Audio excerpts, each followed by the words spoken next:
Isang pirasong papel lang ang naghihiwalay sa langit at impyerno. Akala ko, ang bilyon-bilyong jackpot ang magliligtas sa amin mula sa hirap. Pero ito pala ang magiging mitya ng aking kamatayan habang buhay. Sa gitna ng ulan, itinapon ni Selena ang aking mga gamit. Kasama ang 16 na taon ng aking katapatan. Ninakaw niya ang lahat, pati na ang aking dangal. Hanggang kailan mananaig ang kasakiman bago sumikat ang katotohanan? Hindi mo ba naintindihan, Ramil? Ayoko na sa'yo. Matagal na kitang gustong iwan, naghihintay lang ako ng tamang pagkakataon. At ang perang ito ang aking tiket palabas sa impyernong buhay kasama ka. Ang tinig ni Selena ay malamig pa sa hanging dala ng paparating na bagyo. Walang bakas ng pag-aalinlangan, walang bahid ng awa. Binitawan niya ang mga salitang iyon habang nakatayo sa gitna ng kanilang maliit na sala, ang lugar kung saan 16 na taon silang bumuo ng mga pangarap na akala ni Ramil ay totoo. Dahan-dahang ibinaba ni Ramil ang 2 supot ng mainit pang pansit gisado na binili niya mula sa kanto. Iyon ang paborito ni Selena. Pinag-ipunan niya ang ekstrang kinita mula sa pagtuturo ng tutorial para lamang may munting pagsasalo sila sa gabi ng kanilang anibersaryo. Ang kanyang mga kamay, nagasgas pa mula sa paglilinis ng pisara sa paaralan, ay nagsimulang manginig. Hindi niya maramdaman ang init ng pagkain, tanging ang panlalamig ng kanyang sariling dugo ang nananaig sa kanyang katawan. Sa kanyang harapan, hindi na ang Selena na nakilala niya ang nakatayo. Nakasuot ito ng mamahaling bestida na tila kanina pa nakahanda para sa isang pagdiriwang na hindi siya kabilang. Sa tabi ng kanyang asawa, isang lalaking nagngangalang Eduardo ang nakatayo nang may mapangyam na ngiti. Ang bango ng mamahaling pabango nito ay tila sumasakal sa hininga ni Ramil.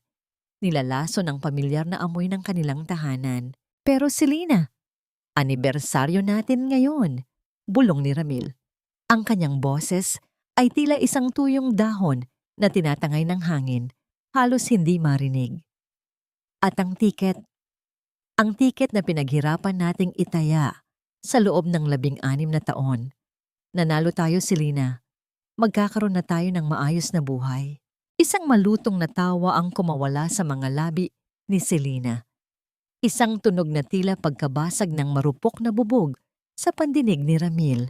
Inilabas ni Selena ang maliit na piraso ng papel mula sa kanyang mamahaling bag, ang tiket na nagkakahalaga ng 2.5 bilyong piso.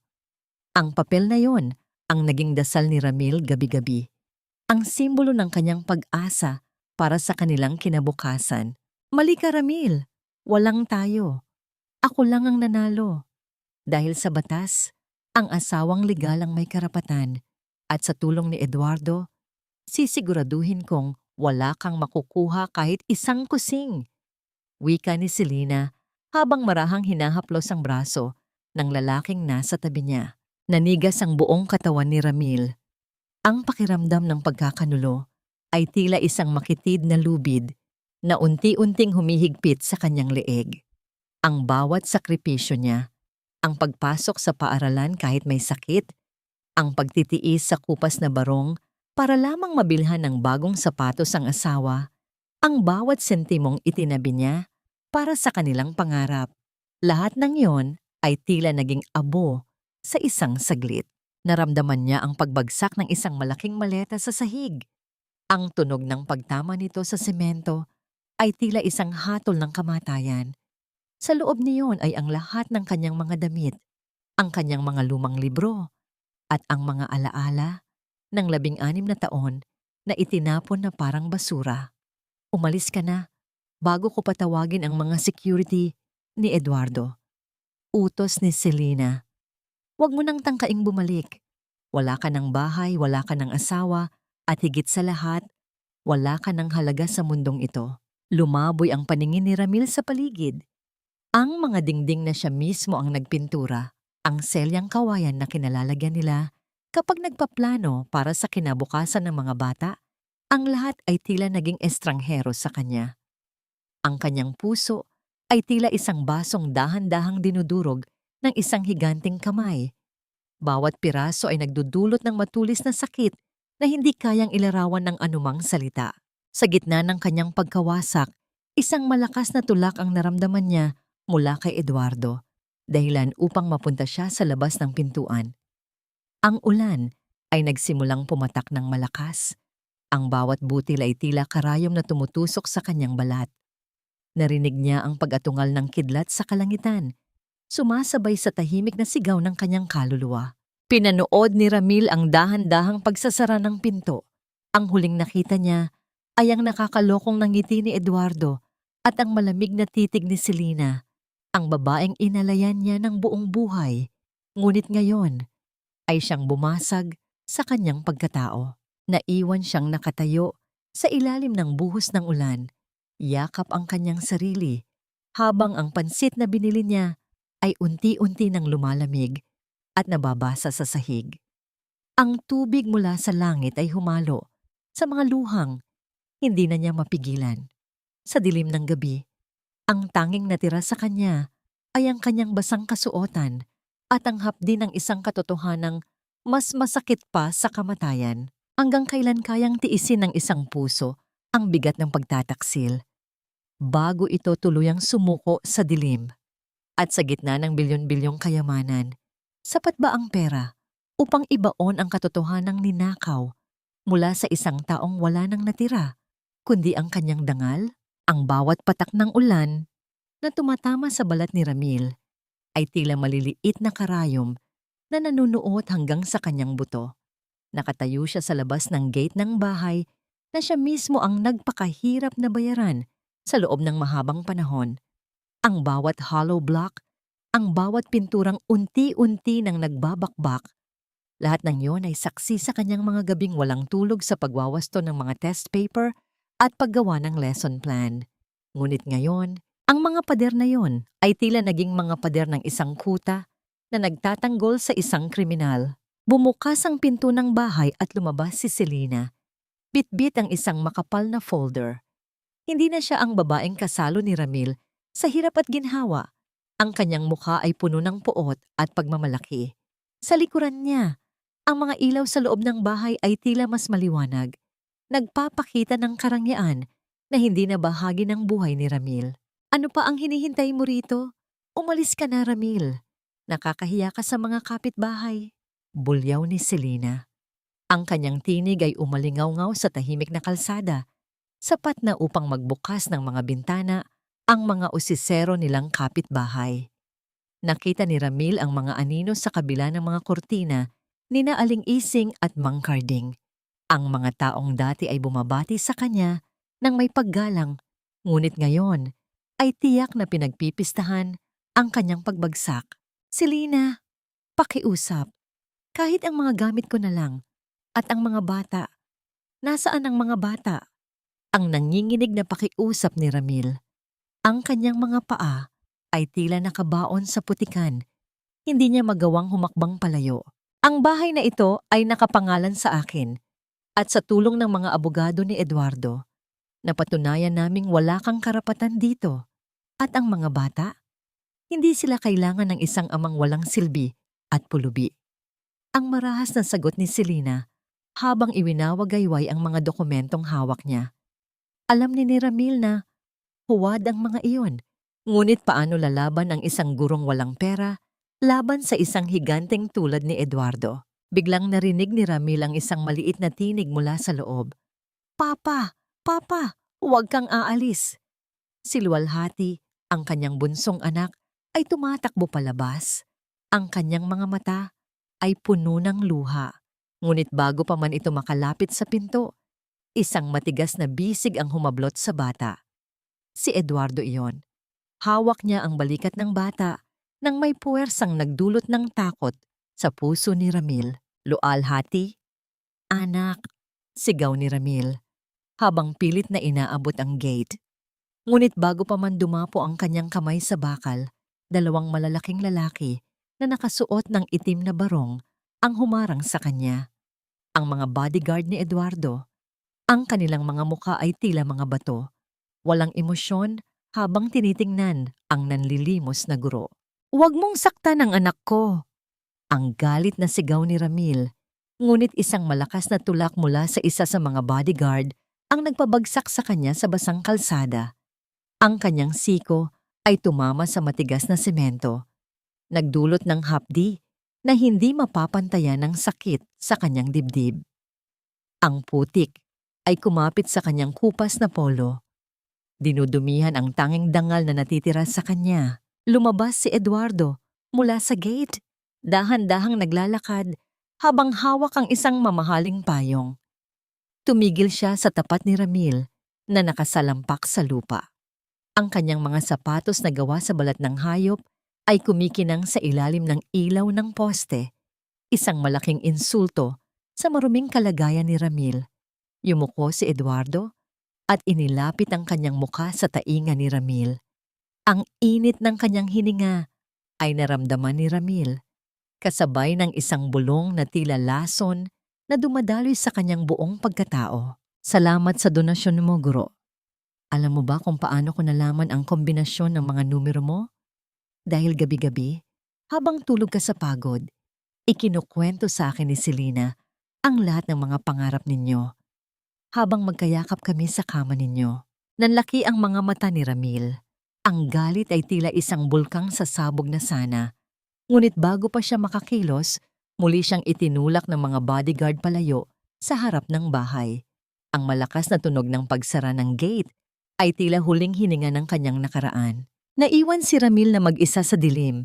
Ang ulan ay patuloy na bumubuhos, tila nakikiramay sa kanyang pagkawala. Sa di kalayuan, nakita niya ang silip ng mga mata ng kanyang mga kapitbahay, ang mga marites na handa ng ikalat ang balita ng kanyang kahihiyan sa buong bayan kinabukasan. Paano nga ba nalaman ni Eduardo ang serial number ng ticket kung ang orihinal ay nasa bulsa lamang ni Ramil noong gabing iyon? At sa gitna ng kanyang pag-iisa, mayroon pa bang taong handang maniwala sa isang gurong itinapon na parang basura ng sarili niyang pamilya? Ang malamig na simoy ng hangin sa ilalim ng tulay ay tila matutulis na patalim na humihiwa sa nangihinang katawan ni Ramil. Nakaupo siya sa ibabaw ng isang lumang karton, yakap-yakap ang kanyang mga tuhod habang ang kanyang basang-basang damit ay nakadikit sa kanyang nanginginig na balat. Sa paligid niya ay ang amoy ng nabubulok na basura at ang malansa at maitim na tubig ng ilog na patuloy sa pag-agos. Ito na ba ang kinahinatnan ng isang taong walang ginawa, kundi ang maging mabuti? Tila dinala ng hanging gabi ang kanyang diwa sa mga nakalipas na taon. Nakita niya sa kanyang gunita ang kanyang sarili, nag-iisang bumabagtas sa alikabok ng kalsada tuwing hapon. Suot ang sapatos na pudpod na ang suwelas at may butas na ang gilid. Tiniis niya ang hindi pagkain ng tanghalian sa eskwelahan upang maiuwi ang labis na barya para mabilhan ng bitamina si Selena noong nagbuntis ito kay luwalhati. Lahat ng pagod, lahat ng pawis, lahat ng luha ay ibinuhos niya sa altar ng kanilang pamilya. Ngunit sa isang iglap, ang altar na yon ay sinunog ng mismong babaeng sinasamba niya, pinalitan ng huwad na ginto at nakakalasong kasakiman ni Eduardo. Tiningnan ni Ramil ang malalim na bahagi ng ilog sa kanyang harapan. Sa sobrang bigat ng kanyang dibdib, ang tahimik na pag-agos ng tubig ay tila nangaakit. Bumubulong na baka, sa ilalim nito ay matagpuan niya ang kapayapaang ipinagkait sa kanya sa itaas. Wala na siyang asawa, wala na siyang bahay, at ang pinakamasakit sa lahat, inilayo sa kanya ang mga anak na siyang nag-iisang rason ng kanyang paghinga. Umabante siya ng kaunti. Ang dulo ng kanyang sapatos ay halos humalik na sa gilid ng semento. Ngunit bago pa man siya makagawa ng isang pinal na hakbang patungo sa kawalan, naramdaman niya ang matigas na bagay sa bulsa ng kanyang pantalon. Nanginginig ang kanyang mga daliring dinukot ito. Ang kanyang lumang pitaka na gawa sa murang balat. Pagbukas niya, tumambad ang isang kupas at lukot na piraso ng papel. Isa itong lumang resibo ng loto na itinago niya 3 taon na ang nakararaan.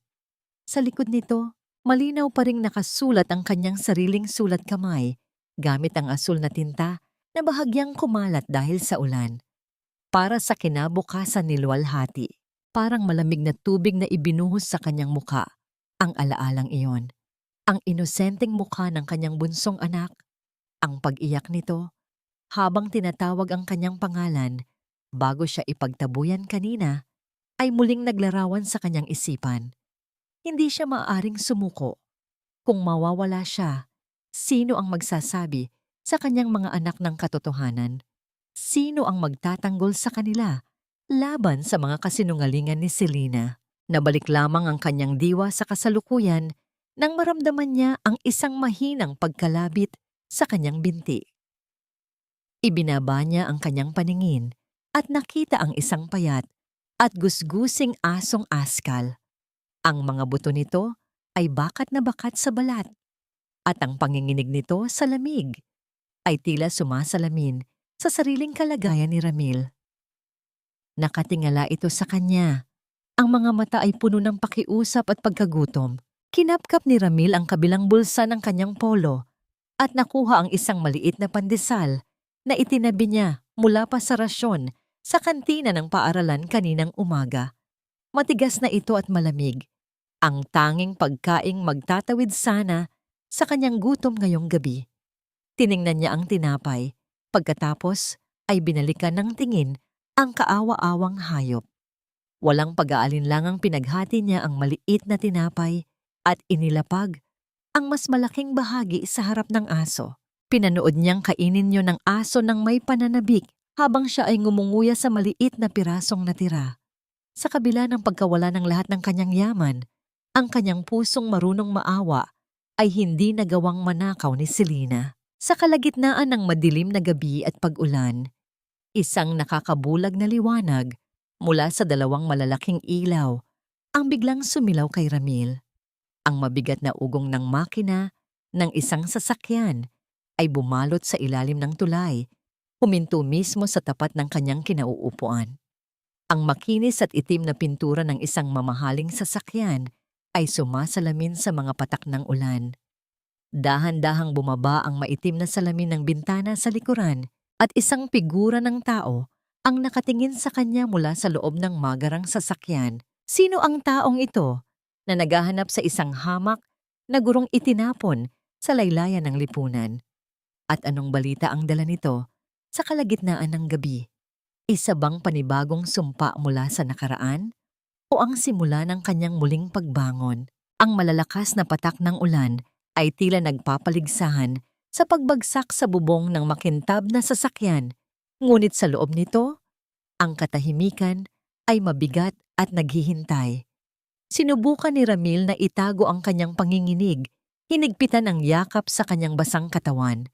Ang liwanag mula sa poste ay bahagyang tumama sa taong bumaba mula sa sasakyan.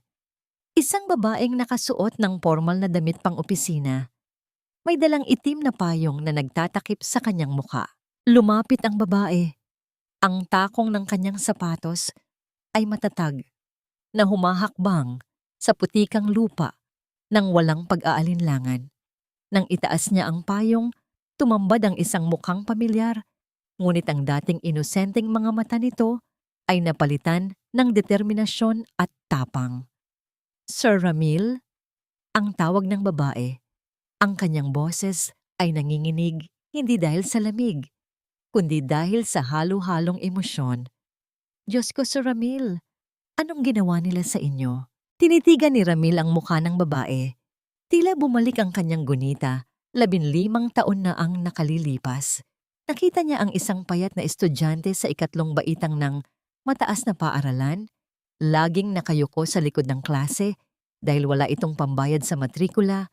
Ang batang ipinagbenta niya ng kanyang lumang bisikleta upang hindi matanggal sa eskwelahan. Bianca, ang nanghihinang sagot ni Ramil. Attorney Bianca Morales, ikaw ba yan?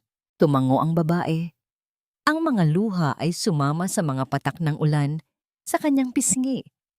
Hinawakan niya ang magkabilang braso ng dating guro. Hindi alintana ang putik at dumi na kumapit sa kanyang mamahaling damit. Iginiya niya si Ramil patungo sa may init na loob ng sasakyan.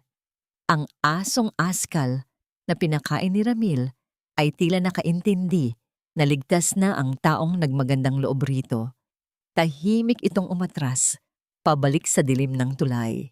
Sa loob ng sasakyan, binigyan ni Bianca ng tuyong tuwalya at mainit na kape mula sa isang thermos si Ramil. Habang unti-unting bumabalik ang pakiramdam sa mga manhid na daliri ng guro, sinimulan ni Bianca ang pagpapaliwanag.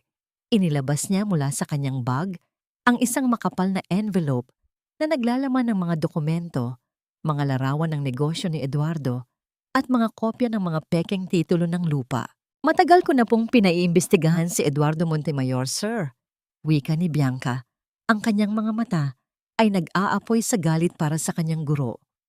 Isa siyang kilalang land grabber at manloloko. Nang marinig ko ang balita sa bayan tungkol sa pananalo ninyo at sa ginawa ng inyong asawa, alam kong may malaking sabwatan. Hindi ako makapapayag na ang taong nagbigay sa akin ng kinabukasan ay dudurugin lamang ng mga gahaman. Napatitig si Ramil sa mga dokumento. Paano nalaman ni Bianca ang tungkol kay Eduardo bago pa man mangyari ang lahat ng ito? Anong koneksyon meron ng batang abogada sa lalaking sumira sa kanyang pamilya? Bago pa man makapagtanong si Ramil, ang radyo sa sasakyan ay nagpatugtog ng balita mula sa isang sikat na istasyon. Isang pamilyar at nakaririmarim na boses ang pumailan lang sa loob ng sasakyan. Hindi ko na po kaya ang pang-aabuso niya. Ang umiiyak na tinig ni Selena ay tila isang matulis na patalim na muling ibinaon sa dibdib ni Ramil. Oo, nanalo po kami sa loto. Ang perang ibinili ko ng tiket ay galing sa naipon ko mula sa pagtitinda ng ulam. Pero nang malaman niya, binugbog niya ako, pinalayas niya ako at ang aming mga anak para suluhin niya ang pera at ipangsugal. Natatakot po ako para sa buhay namin. Ang boses ng isang sikat na broadcaster ay sumunod.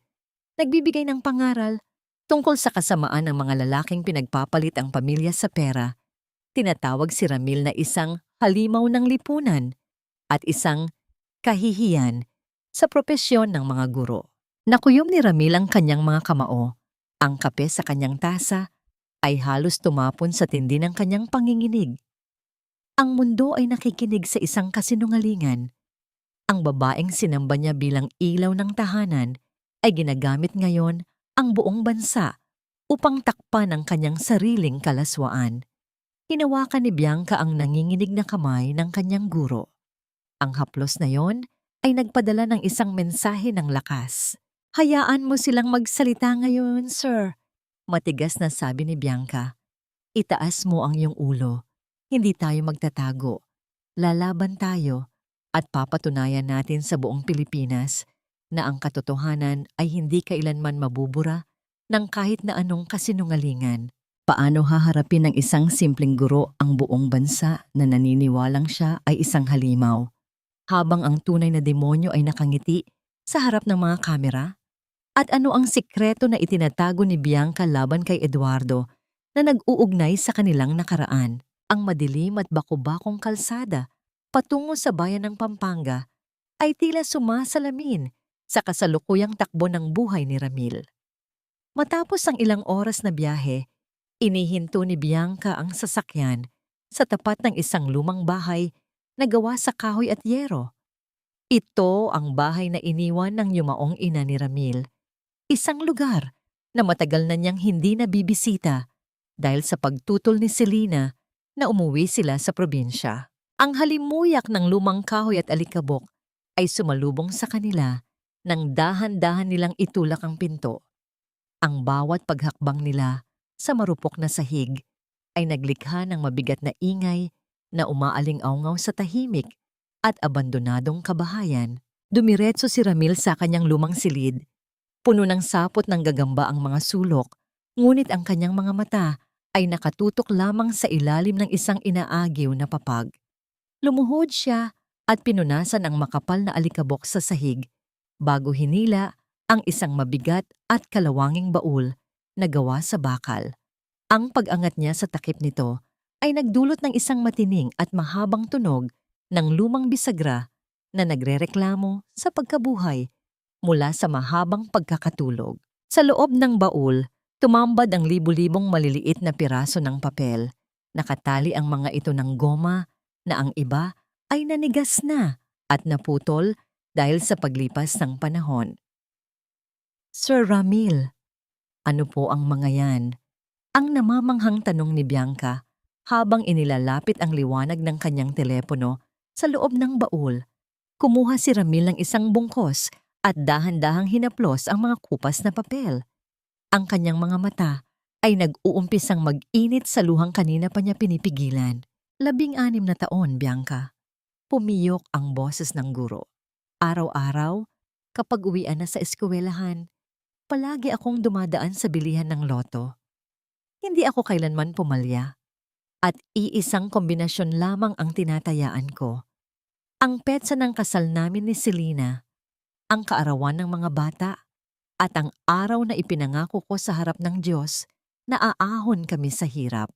Dumampot si Bianca ng isang pirasong resibo mula sa ibabaw. Napansin niyang may nakasulat sa likod nito gamit ang asul na tinta ng ballpen. Nang basahin niya ito ng malakas, hindi niya mapigilan ang panginginig ng kanyang sariling tinig. Para sa bagong sapatos ni luwalhati. Kumuha pa si Bianca ng isa pang resibo mula sa ibang bungkos para pambili ng bitamina ni Selena dahil laging sumasakit ang ulo niya. Kumuha pa siya ng isa pa para sa matrikula ng mga bata sa susunod na taon. Bawat resibo ay may kalakip na panalangin. Bawat taya ay hindi udyok ng pagiging sakim o pagiging sugapa sa sugal, kundi isang tahimik na pagsusumamo ng isang haligigang tahanan na maibigay ang pinakamabuti para sa kanyang pamilya. Hindi pera ang nakikita ni Bianca sa loob ng kalawanging baul, kundi ang purong pagmamahal ng isang amang 16 na taong nagsakripisyo na sa bandang huli ay itinapon lamang sa basurahan ng babaeng kanyang sinamba. Ito ang magpapanalo sa atin, Sir Ramil. Umiiyak na wika ni Bianca habang maingat na inilalagay ang mga bungkos sa isang malaking bag. Walang huwad na dokumento si Eduardo ang makakapantay sa bigat ng ebidensyang ito.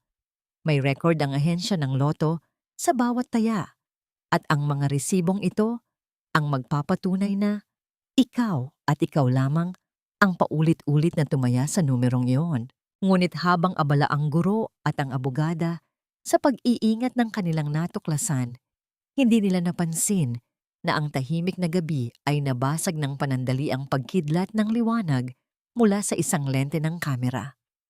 Sa labas ng sirang bakod, isang lalaking nakasuot ng itim na jacket ang kanina pa nakamasid sa bawat galaw nila mula pa sa Maynila. Mabilis na idinikit ng lalaki ang kanyang telepono sa kanyang tainga matapos ipadala ang mga larawan. Sa isang marangyang hotel sa kabilang dako ng lungsod, nagising si Selena mula sa kanyang malambot na kama nang tumunog ang kanyang telepono. Ang kanyang mukha ay agad na namutla nang makita ang larawan ni Ramil, buhay na buhay, kasama ang isang pamilyar na abogada at may dalang isang lumang baul. Kilala niya ang baul na yon. Biglang nanlamig ang buong katawan ng huwad na asawa nang mapagtanto niya kung ano ang laman niyon, ang kaisa-isang bagay na makapagpapatunay sa kanyang mga kasinungalingan. Hello? Ma'am Selena? Nakuha po nila ang mga ebidensya. Ano po ang susunod nating hakbang? Ang tanong ng lalaki sa kabilang linya. Hinigpitan ni Selena ang hawak sa kanyang telepono hanggang sa mabaon ang kanyang mahahabang kuko sa kanyang sariling palad. Ang kanyang mga mata ay nag-apoy sa matinding kaba at pagkadesperada. Hindi siya makakapayag na mawala ang bilyon-bilyong pisong nasa kanyang mga kamay. Siguraduhin mong hindi makakarating ng Maynila ang baul na yan. Ang malamig at nagbabantang utos ni Selena. Kahit anong mangyari, kahit kailanganin mong sunugin sila nang buhay kasama ang mga papel na yon, gawin mo. Walang makakaalam na buhay pa si Ramil. Paano makakaligtas ang isang tapat na guro at ang kanyang abogada mula sa patalim ng kasakiman na handang pumatay? Maiwaksi lamang ang katotohanan? Ang gabi ay tila bumibigat habang nilalakbay ni Ramil at Bianca ang madilim at palikong kalsada pabalik ng Maynila. Ang ulan ay humina, ngunit pinalitan naman ng makapal na hamog na nagpalabo sa kanilang dinadaanan. Sa likod ng sasakyan, mahigpit na nakayakap si Ramil sa malaking bag na naglalaman ng kanyang kaligtasan at kinabukasan. Ang mga resibong katibayan ng kanyang 16 na taong pag-ibig at pagsasakripisyo. Huwag po kayong mag-alala, Sir Ramil. Pagbabasag ni Bianca sa katahimikan habang mariing nakatutok sa daan. Pagdating natin sa opisina ko, ilalagay natin agad ang mga yan sa isang fireproof vault. Bukas na bukas, isasampa na natin ang motion for injunction para ma-freeze ang mga bank accounts ni Selena bago pa nila mailipat ang pera sa labas ng bansa. Tumango si Ramil, bagamat ang kanyang isipan ay lumilipad sa kanyang mga anak, lalo na kay luwalhati. Kumain na kaya ang mga bata, Bianca? Sinasaktan kaya sila ni Eduardo? Ang bawat pagkabahala ng isang ama ay nakaukit sa mga linya ng kanyang noo. Ngunit ang anumang sagot na ihahanda sana ni Bianca ay biglang naputol ng isang malakas at nakakapasong sinag ng ilaw mula sa likuran ang bumulag sa kanilang rearview mirror. Isang malaking itim na SUV ang walang habas na bumubuntot sa kanila. Pilit na dinidikit ang nguso nito sa likuran ng sasakyan ni Bianca. "Kumapit po kayo, sir!" Sigaw ni Bianca. Ang kanyang mga kamay ay mahigpit na kumapit sa manibela hanggang sa pumuti ang kanyang mga buko. Pilit niyang binilisan ang takbo, ngunit ang sumusunod na sasakyan ay sadyang mas malaki at mas mabilis. Sa isang iglap, ang mabigat na bakal ng SUV ay sumalpok sa likurang bahagi ng kotse ni Bianca. Ang malakas na pag-alog ay naghagis kay Ramil paharap. Tanging ang seatbelt lamang ang pumigil sa kanya mula sa tuluyang paghampas sa unahan. Ang bag na naglalaman ng mga resibo ay nahulog sa sahig ng sasakyan. Ang SUV ay lumipat sa kabilang linya at pilit na ginigit-git sila sa gilid ng kalsada, kung saan naghihintay ang isang malalim na bangin. Ang balahibo ni Ramil ay nagsitayuan nang matanto niya ang layunin ng mga ito. Hindi lang sila tinatakot, gusto silang patayin. Buong tapang na iniliko ni Bianca ang manibela, iniiwasan ang bangin at pinilit idaan ang sasakyan sa isang makitid na eskinita na papasok sa isang masukal na kakahuyan. Ang mga sanga ng puno ay marahas na humahampas sa mga bintana ng kotse. Matapos ang ilang minutong pagtakas sa gitna ng kadiliman at putik, biglaang namatay ang makina ng sasakyan ni Bianca sa gitna ng isang maputik na lubak. Ang katahimikan na sumunod ay nakakabingi at nakakatakot. "Sir Ramil, kailangan nating tumakbo. Bitbitin niyo ang bag." Humihingal na utos ni Bianca habang mabilis na binubuksan ang pinto. Kinuha ni Ramil ang bag at sumunod sa abogada patungo sa masukal na gubat. Ang kanilang mga paa ay lumulubog sa basang lupa.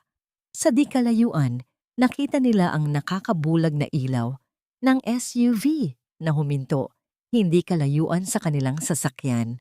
3 figura ng malalaking lalaki ang bumaba. Bawat isa ay may hawak na mahahaba at mabibigat na tubo ng bakal. "Hanapin niyo sila!" sabi ni Ma'am Selena. "Walang matitirang buhay." Umalingaungaw ang malupit na utos ng isa sa mga lalaki. Ang boses ay pamilyar kay Ramil. Isa ito sa mga bodyguard na nagtapon sa kanya sa ulan kahapon. Pilit na pinigil ni Ramil ang kanyang paghinga habang nakadapa sila ni Bianca sa likod ng isang malaking puno. Naramdaman niya ang malamig na putik na dumidikit sa kanyang muka. Tiningnan niya ang bag na kanyang hawak. Ang mga resibong yon ay hindi lamang pera. Iyon ang kanyang dangal, ang kanyang katotohanan. Handa ba siyang ipagpalit ang kanyang buhay para mapatunayan lamang na siya ay tama? Biglang nakaramdam si Ramil ng init sa kanyang paanan. Nang ibaling niya ang kanyang paningin, nanlaki ang kanyang mga mata nang makitang inihagis ng mga kalalakihan ang isang bote ng pampaninga sa sasakyan ni Bianca. Sa isang segundo, ang sasakyan ay nilamon ng naglalagablab na apoy. Ang liwanag ng apoy ay unti-unting gumagapang at nagpapaliwanag sa madilim na kakahuyan, naglalapit sa posisyon kung saan sila nagtatago. Naramdaman ni Ramil ang nanginginig na kamay ni Bianca na humawak sa kanyang balikat. Ang abogada ay tahimik na lumuluha sa takot, ngunit hindi ito bumibigay. Ngunit ang kanilang takot ay umabot sa sukdulan nang ang pamilyar na tunog ng pagkasa ng isang baril ay marinig sa kabilang bahagi ng puno kung saan sila nagtatago. Saan niyo balak pumunta, mga daga? Ang malamig at nanunuya na boses ng nangungunang bodyguard ang gumimbal sa kanilang pag-asa. Ang dulo ng malamig na baril ay nakatutok ngayon mismo sa pagitan ng mga mata ni Ramil. Mapoprotektahan pa ba ng isang inosenteng guro ang nag-iisang sandata ng kanyang katotohanan laban sa walang awang bala ng kasakiman? At paano makakatakas si Bianca mula sa tiyak na kamatayang inihanda ng babaeng nagpapanggap na biktima sa buong Pilipinas? Ang malamig na dulo ng baril ay sumasandal sa noo ni Ramil. Ang halimuyak ng nasusunog na gasolina mula sa sasakyan ni Bianca at ang amoy ng basang lupa ay naghalo sa hangin. Lumilikha ng amoy ng tiyak na kamatayan. Tinitigan ni Ramil ang lalaking may hawak ng sandata. Ang mga mata nito ay walang bakas ng konsensya, tila sanay na sa pagkitil ng buhay para lamang sa mga pirasong papel na tinatawag na pera. Sa gilid ng kanyang paningin, nakita niyang pilit na pinipigilan ng dalawang iba pang tauhan ang nagpupumiglas na si Bianca. Ang magiting na abogada ay hindi sumusuko. Pilit nitong sinisipa ang mga nakakulong na bisig na humahawak sa kanya. Ibigay mo sa akin ang bag, guro. Ang malamig na utos ng lalaki na tila binabasa ang pag-aalinlangan sa mga mata ni Ramil. O gusto mong unang pumutok ang ulo ng abogadong ito? Napakagatlabi si Ramil hanggang sa maramdaman niya ang lasa ng kanyang sariling dugo. Ang bag na hawak niya ay hindi lang basta bag. Ito ang libingan ng kanyang mga sakripisyo, ang nag-iisang susi upang mabawi ang kanyang mga anak mula sa halimaw na si Selena.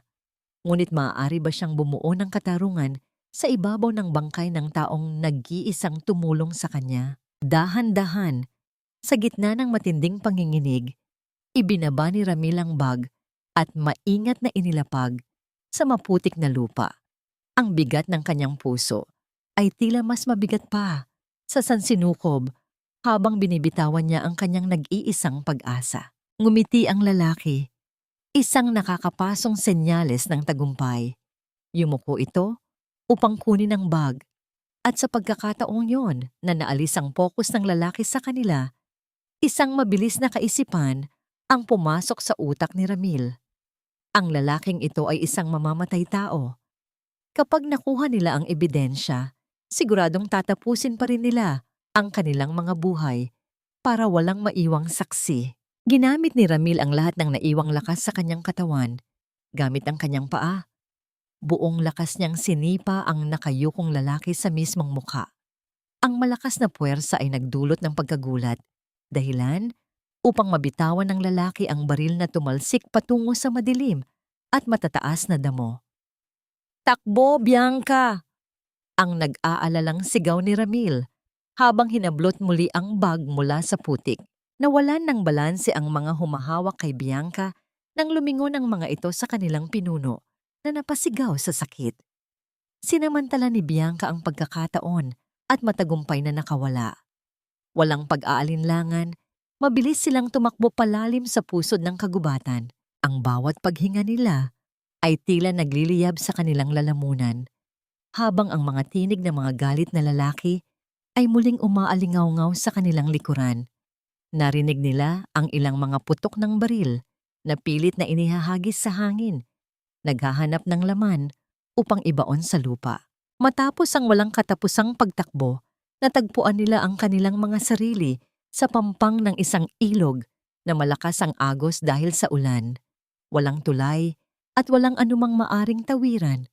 Ang liwanag ng mga flashlight ng mga kalaban ay unti-unti nang lumalapit, at pumupunit sa kadiliman. Naipit sila. Tiningnan ni Bianca ang guro. Sir Ramil, walang ibang paraan. Kailangan nating tumalon. Tiningnan ni Ramil ang malakas na agos. Pagkatapos ay ang bag na hawak niya. Kung tatalon sila, mababasa ang lahat ng resibo na gawa sa murang papel. Mawawasak ang lahat ng ebidensya. Ngunit kung hindi sila tatalon, sila ang mawawasak. Hinubad ni Ramil ang kanyang paboritong kupas na polo. Sa gitna ng ginaw at panginginig, ipinalupot niya ng mahigpit ang kanyang damit sa paligid ng bag. Umaasang ang kakarampot na tela na yun ay sapat upang maging kalasag ng kanyang 16 na taon ng katapatan. Diyos ko, iligtas mo po kami at ang katotohanan. Tahimik na panalangin ni Ramil. Sabay silang tumalon ni Bianca. Ang malamig at marahas na tubig ay agad na yumakap at nanghila sa kanila pababa. Naramdaman ni Ramil ang malalakas na hampas ng tubig na pumapasok sa kanyang ilong at lalamunan. Pilit niyang inilalabas ang kanyang ulo upang huminga. Ngunit ang mas mahalaga sa kanya ay ang pag-angat ng kanyang kamay na mahigpit na nakakapit sa bag na nakabalot sa kanyang damit. Ang agos ay nagtulak sa kanila palayo. Dinadala sila sa kung saan man patungo ang kadiliman. Iniwan ang mga sumusugid sa kanila na nalilito sa gilid ng ilog. Sa kabilang banda ng lungsod, sa isang marangyang silid, mahimbing na natutulog si Luwalhati. Sa kanyang maliit na palad, mahigpit na nakakuyom ang isang mumunting bagay, ang lumang plastik na balot ng paboritong kape ng kanyang ama na palihim niyang nakuha bago sila itaboy mula sa kanilang dating buhay. Ang kanyang mga pisngi ay basa pa ng luha, umaasang sa kanyang paggising, naroon muli ang amang may pinakamainit na ngiti sa buong mundo. Hanggang saan dadalhin ng agos ng kapalaran si Ramil? Maililigtas ba ng manipis na tela ang mga piraso ng papel na magbubunyag sa bilyon-bilyong kasinungalingan ni Selena? O tuluyan ng ilulubog ng ilog ang nag-iisang pag-asa para makita muli ng isang ama ang kanyang anak? Ang malamig na tubig ng ilog ay walang sinasanto. Pilit na humihila kay Ramil sa kailaliman. Bawat paggalaw ng kanyang mga braso ay isang mabigat na pakikipaglaban sa kamatayan. Sa kanyang kanang kamay, naroon ang bag na naglalaman ng mga resibo, nakabalot sa kanyang basang polo, at itinataas niya iyon higit pa sa kanyang sariling ulo. Mas pipiliin pa niyang lunukin ang burak at lumubog, kaysa mabasa ang huling piraso ng kanyang pag-asa. Matapos ang tila walang hanggang pag-ikot at paghampas sa mga bato, naramdaman ni Ramil ang mababaw na bahagi ng tubig. Ang kanyang tuhod ay sumadsad sa magaspang na buhangin. Halos gumapang siya patungo sa tuyong pampang. Humihingal na parang hayop na nakatakas sa tiyak na kamatayan. Nang mailapag niya ang bag sa damuhan, pilit niyang tiningnan ang paligid sa kabila ng kadiliman. Bianca! Ang basag at nanginginig na tawag niya.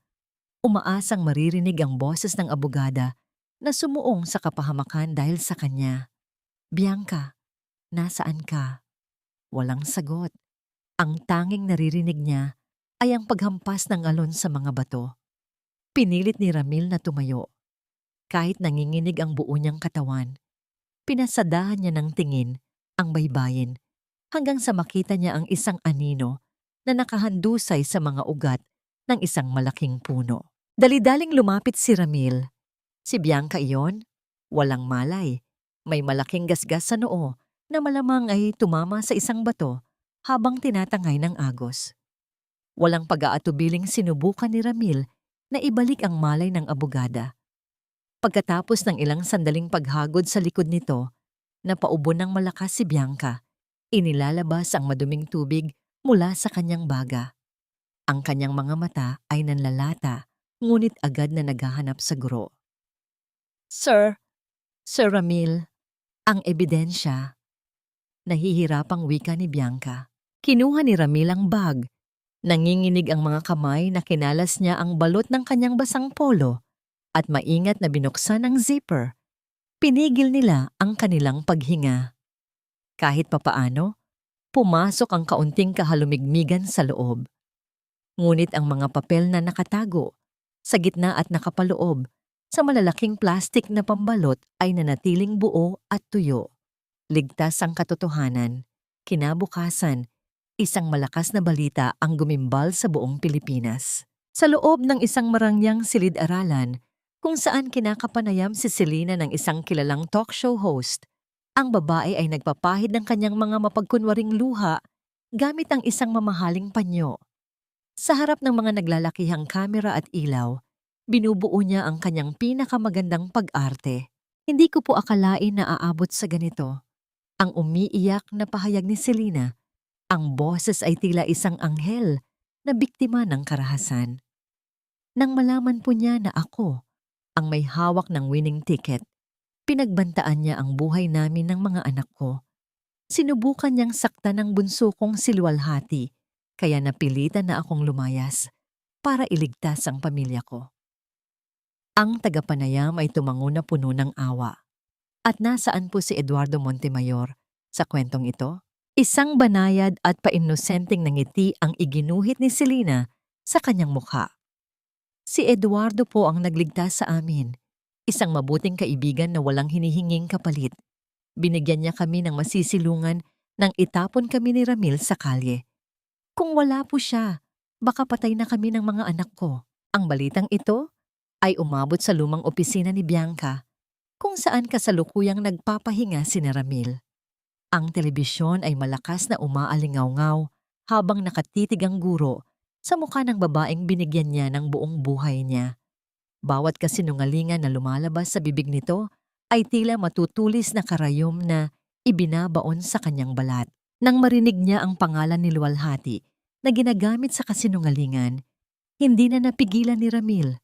Ang mga luha ng isang amang hindi matanggap, ang pambabaligtad sa kanyang pagmamahal ay tuluyang bumagsak. Binabaliktad niya ang lahat, Bianca, ang nanlulumong bulong ni Ramil. Sinasabi niyang, ako ang nanakit kay Luwalhati. Ako ang naging halimaw. Paano ako lalaban sa isang mundong mas gustong paniwalaan ang umiiyak na babae kaysa sa nag-iisang lalaking nawalan ng lahat? Inilapag ni Bianca ang isang tasa ng mainit na kape sa harap ni Ramil. Hindi ka nag-iisa, sir. Meron tayong sandata na hindi nila kailanman kayang bilhin. Inihanda ko na ang lahat ng papeles. Hinarap ni Bianca ang telebisyon at pinatay ito. Hayaan natin silang magsaya sa kanilang kasinungalingan ngayon. Dahil bukas, isasampa na natin sa husgado ang petisyon para sa pagkilala sa tunay na may-ari ng tiket at ang temporary restraining order laban sa pera. Ipapatawag ko ang kaisa-isang taong saksi sa araw-araw mong pagtaya. Sino ang taong tinutukoy ni Bianca na makakapagbigay ng liwanag sa madilim na katotohanan? At handa ba ang buong bansa na harapin ang pagsabog ng isang kasinungalingan na pinaniwalaan nilang totoo? Kapag ang inosenteng guro ay tuluyan ng bumangon mula sa putikan, pinunasan ni Ramil ang mga luha sa kanyang pisngi. Ang malamig na kape sa kanyang harapan ay hindi na niya pinansin. Tinitigan niya ang mga nakalatag na resibo ng loto na maingat nilang pinatutuyo ni Bianca sa ibabaw ng mesa. Bawat piraso ng papel ay sumasalamin sa kanyang pagtitiis sa bawat butil ng pawis na inialay niya para sa kanyang pamilya. Hindi siya pinalaki ng kanyang yumaong ina para lamang umiyak sa isang madilim na sulok habang tinatapakan ng ibang tao ang kanyang pagkatao at dangal. At tama na ang pag-iyak, Bianca. Matigas at buo ang tinig ni Ramil, isang uri ng paninindigan na matagal nang natulog sa kanyang sistema. Kung gagamitin niya ang pera at media para magsinungaling, gagamitin ko ang nag-iisang yaman na hindi niya kailanman maaagaw sa akin, ang mga taong nakakakilala kung sino talaga ako. Hindi ako mayamang tao, Bianca. Pero marami akong natulungan na alam ang tunay na laman ng puso ko. Nang sumunod na araw, bumalik si Ramil sa pamilihang bayan ng Pampanga, hindi bilang isang pulubing itinapon sa kalsada, at lalong hindi bilang ang halimaw na inilalarawan sa telebisyon. Naglakad siya bilang ang iginagalang na gurong si Sir Ramil. Sinalubong siya ng init ng araw at ng pamilyar na amoy ng isda at gulay, ngunit ang mga matang nakatingin sa kanya ay may halong pag-aalinlangan dahil sa mga balitang kumalat. Lumapit siya kay Mang Tomas, ang matandang tsuper ng pedicab, na ang anak ay libreng tinuruan ni Ramil tuwing hapon upang makapasa sa pagsusulit at hindi matanggal sa eskwelahan. Lumapit din siya kay Aling Nena, ang tindera ng kamatis na palihim niyang inabutan ng pera noong naospital ang asawa nito. Kinausap niya ang magulang ng batang binigyan niya ng kanyang lumang sapatos. Wala siyang dalang pera. Hindi siya humingi ng awa at lalong hindi niya inutos na magsinungaling ang mga ito para sa kanya. Ang tanging hiningi lamang ni Ramil ay ang katotohanan. Dumating ang araw ng pagdinig sa korte para sa petisyon ng pagpigil sa mga pondo. Naunang dumating sina Selina at Eduardo sa labas ng husgado, napapalibutan ng mga mamamahayag na binayaran nila at mga malalaking gwardiyang nakaitim. Ang mga ngiti ni Selina habang kumakaway sa mga kamera ay tila nagdiriwang na ng tagumpay. Para sa kanya, ang laban ay tapos na bago pa man ito magsimula. Ngunit ang kanilang pagmamatigas ay unti-unting gumuho nang huminto ang 3 lumang jeepney sa tapat ng gusali ng husgado. Bumaba si Ramil, suot ang isang maayos at malinis na barong na hiniram pa ni Bianca, ngunit hindi siya nag-iisa.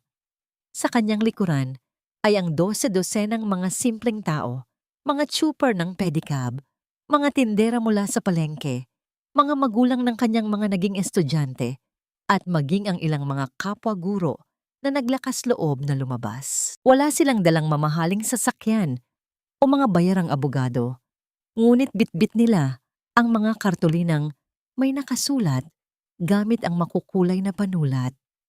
Ang mga letrang, ilabas ang katotohanan para kay Teacher Ramil at hindi manloloko ang aming guro, ay malinaw na mababasa ng lahat. Ang mga mamamahayag ay mabilis na lumipat ng atensyon sa kanila, nag-aagawan upang makapanayam ang mga taong handang magsalita para sa kabutihan ng guro. Ang paningin ni Selina ay nagdilim sa inis. Hindi niya kayang bayaran ang simpatiya ng mga taong nakaranas ng tunay na pagmamahal at sakripisyo mula kay Ramil. Ang ihip ng hangin ay nagsisimula ng magbago. Matapos ang unang pagharap sa husgado, bumalik sina Ramil at Bianca sa opisina upang maghanda sa susunod na hakbang. Nakangiti si Ramil dahil sa wakas ay naramdaman niyang may kakampi siya sa laban na ito.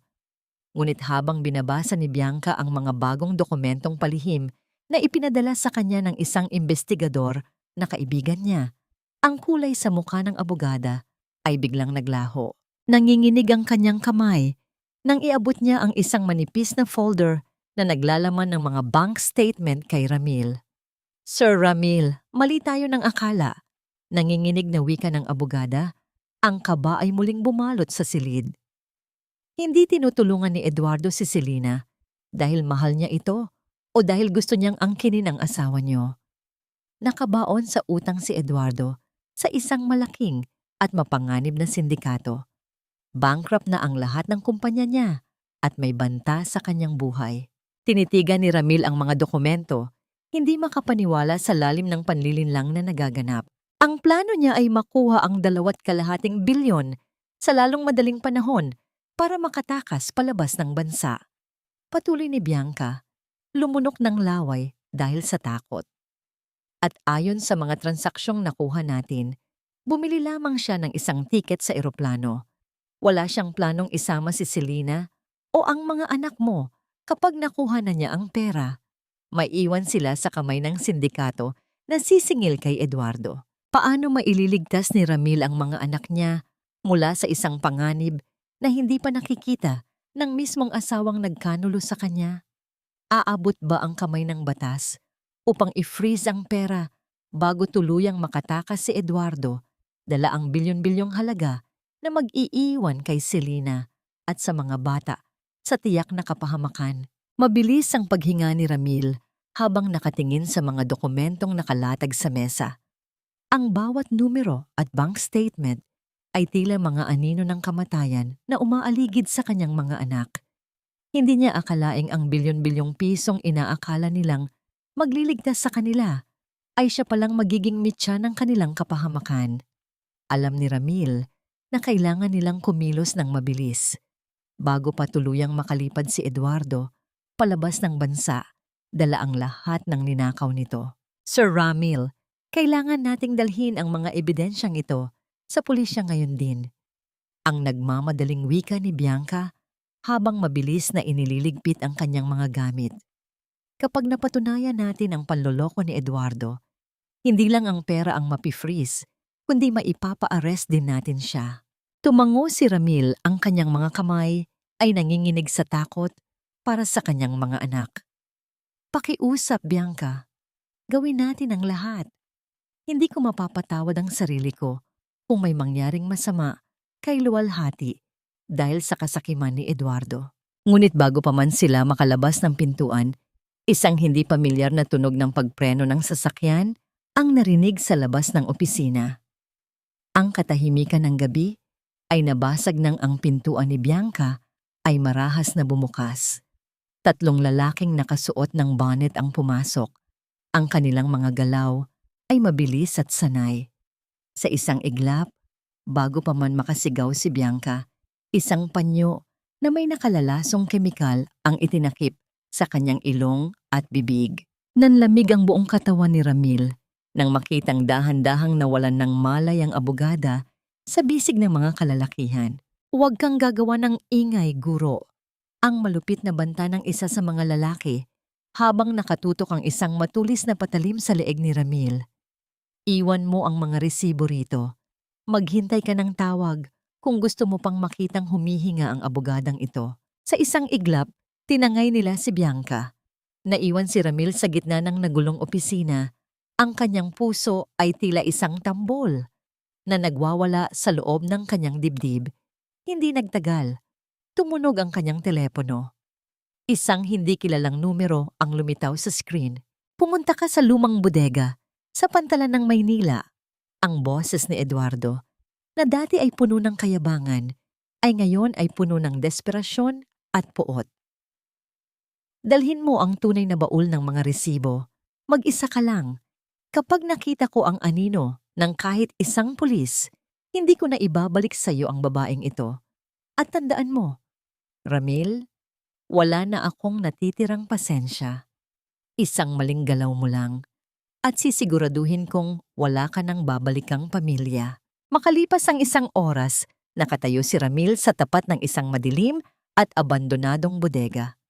Ang amoy ng kalawang at dagat ay sumasalubong sa kanya, kasabay ng tunog ng mga alon na humahampas sa mga haligi ng pantalan. Mahigpit niyang yakap ang baul na bakal na nakabalot sa isang lumang sako. Ang bawat hakbang niya sa loob ng bodega ay nagdudulot ng isang mahaba at matinis na tunog sa sahig na semento. Tila bawat tunog ay nagpapaalala sa kanya na bawat segundo ay mahalaga. Sa gitna ng bodega, nakita niya si Bianca na nakatali sa isang lumang silya. Ang kanyang bibig ay may busal at ang kanyang mga mata ay puno ng takot. Sa likod niya, nakatayo si Eduardo. May hawak na baril at ang kanyang mukha ay tila isang demonyong nasusukol na sa pader. Ibigay mo sa akin ang baul, Ramil. Ibigay mo na. Ang pasigaw na utos ni Eduardo, ang kanyang mga mata ay nanlilisik sa galit. Dahil sa mga papel na yan, hindi ko makuha ang pera. Dahil sa'yo, muntik na akong makuha ng mga taong pinagkakautangan ko. Nasaan ang mga anak ko, Eduardo? Ang mahinahon ngunit matapang na tanong ni Ramil. Inilapag niya ang baul sa gitna ng kalsada sa pagitan nila. Alam ko ang plano mo. Alam kong balak mong iwan si Selena at ang mga bata. Huwag mo silang idamay dito. Isang malakas at mapait na tawa ang kumawala kay Eduardo. Si Selena? Isang babaeng nagawang ipagpalit ang asawa niya para sa pera? Karapat dapat lang siyang iwan sa putikan. Ngayon, lumapit ka rito at buksan mo ang baul na yan. Dahan-dahang lumapit si Ramil. Ang kanyang mga kamay ay nanginginig habang hinahawakan ang kandado ng baul. Tumingin siya kay Bianca, isang tingin na nagpapahayag ng paghingi ng tawad. Ngunit sa ilalim ng baul na yon, mayroong isang bagay na hindi inaasahan ni Eduardo. Hindi ang lahat ng resibo ang naroon. Ang tunay na ebidensya ay ligtas nang naipadala ni Bianca sa isang secure na cloud storage bago pa sila salakayin. Ang loob ng baul ay puno lamang ng mga ginupit na dyaryo na pinalamutian ng ilang pirasong lumang papel sa ibabaw. Ramil, ano ito? Ang galit na sigaw ni Eduardo nang makita ang nilalaman ng baul. Naglalaro ka ba? Biglang namatay ang mga ilaw sa loob ng bodega. Ang tanging naririnig ay ang mabilis na tibok ng puso ni Ramil at ang malakas na paghinga ni Eduardo.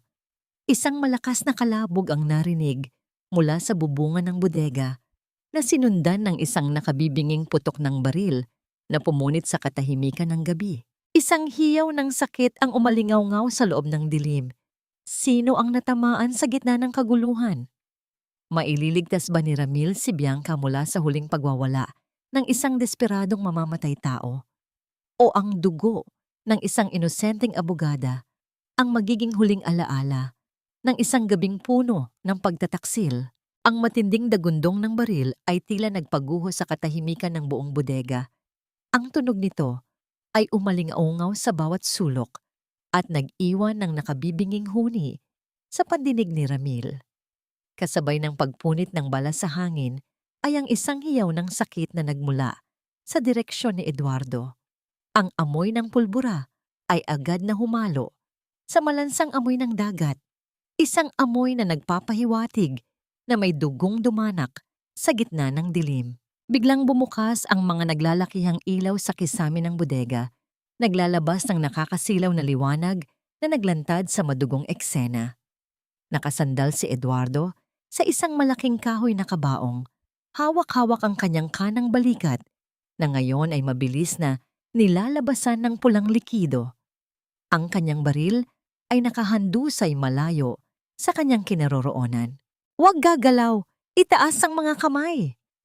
Ang sigaw na yon ay hindi mula sa mga tauhan ni Eduardo, kundi mula sa mga operatiba ng kapulisan na mabilis na pumasok mula sa iba't ibang panig ng bodega. Ang tunog ng mabilis na paghakbang ng kanilang mga bota sa semento ay tila isang marcha ng katarungan. Hindi inisip ni Ramil ang sariling kaligtasan. Patakbo siyang lumapit kay Bianca na nakatali pa rin sa silya. Nanginginig ang kanyang mga kamay habang binubuksan ng mga buhol ng lubid na nakabaon sa mapuputing pulso ng abogada. Nang matanggal ang busal sa bibig ni Bianca, ang tanging nagawa ng babae ay mapahikbi at isandal ang kanyang noo sa dibdib ni Ramil. Ang init ng luha ni Bianca na tumatago sa suot na polo ni Ramil ay nagparamdam sa kanya na buhay sila, na nalampasan nila ang bingit ng kamatayan. "Tapos na, Bianca! Ligtas na tayo!" bulong ni Ramil, bagamat ang kanyang sariling tinig ay basag pa rin sa takot. Sa kabilang bahagi ng bodega, isang pamilyar na figura ang pumasok. Ang kanyang mga hakbang ay gulo-gulo at ang kanyang mukha ay punong-puno ng kaba. Si Selena. Kanina pa siya kasama ng mga pulis, pilit na nakikiusap na huwag ituloy ang operasyon dahil sa takot na mamatay si Eduardo. Ngunit nang makita niya ang baul na nakabukas sa sahig, ang kanyang mga mata ay nanlaki. Lumapit si Selena sa baul at sinunggaban ang mga laman nito. Ang kanyang mga daliri ay mabilis na naghalungkat, ngunit sa halip na mga resibo ng bilyon-bilyong piso, ang tanging nahawakan niya ay ang mga piraso ng ginupit na lumang dyaryo. "Ramil, nasaan ang mga resibo? Nasaan ang pera natin?" Ang naghihisteryang sigaw ni Selena. Ang kanyang mukha ay tila isang maskara ng kasakiman na unti-unting nadudurog. Bago pa makasagot si Ramil, isang mahina ngunit nakatutuyang tawa ang kumawala kay Eduardo na ngayon ay nilalapapatan ng unang lunas ng mga pulis. Sa kabila ng sakit, ang kanyang mga mata ay nananatiling puno ng lason. "Tingnan mo ang sarili mo, Selena," pangungutya ni Eduardo. Ang boses ay puno ng pagkamuhi. "Akala mo ba talaga ay mahal kita? Akala mo ba ay may tayo sa planong ito? Ginamit lang kita para makuha ang pera ng asawa mo. Kung nakuha ko ang mga resibong yon, matagal na kitang iniwan sa putikan kasama ang mga anak mo. Tila tumigil ang pag-ikot ng mundo para kay Selena. Ano? Pero sabi mo magsisimula tayo ng bagong buhay sa ibang bansa. Mag-isa lang akong aalis. Ang pasigaw na sagot ni Eduardo, hindi na inalintana ang mga pulis na nakapaligid sa kanya. Bakit ko isasama ang isang babaeng nagawang itapon ang 16 na taon ng pagsasama para sa pera? Kung nagawa mo yan kay Ramil, siguradong gagawin mo rin yan sa akin. Isa kang hangal, Selena. At ngayon, pare-pareho tayong walang mapapala. Napaupo si Selena sa malamig na semento. Ang kanyang mga kamay ay puno pa rin ng mga walang silbing piraso ng dyaryo. Tumingin siya kay Ramil, umaasang makakakita ng kahit kaunting awa sa mga mata nito.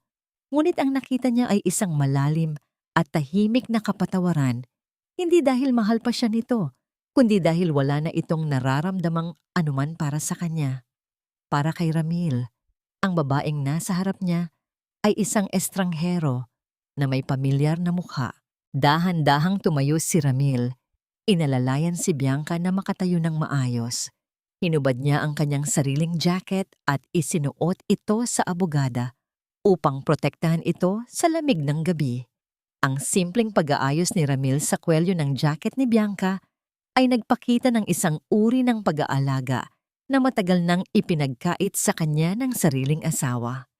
Tara na, Bianca, wika ni Ramil, nang hindi man lang tinitingnan si Selena. Kailangan nating puntahan ang mga bata. Ngunit bago pa sila makahakbang palabas, si Eduardo ay muling nagsalita. Ang kanyang boses ay tila isang babala mula sa impyerno. Akala mo ba ay tapos na, guro? Nakalimutan mo na ba?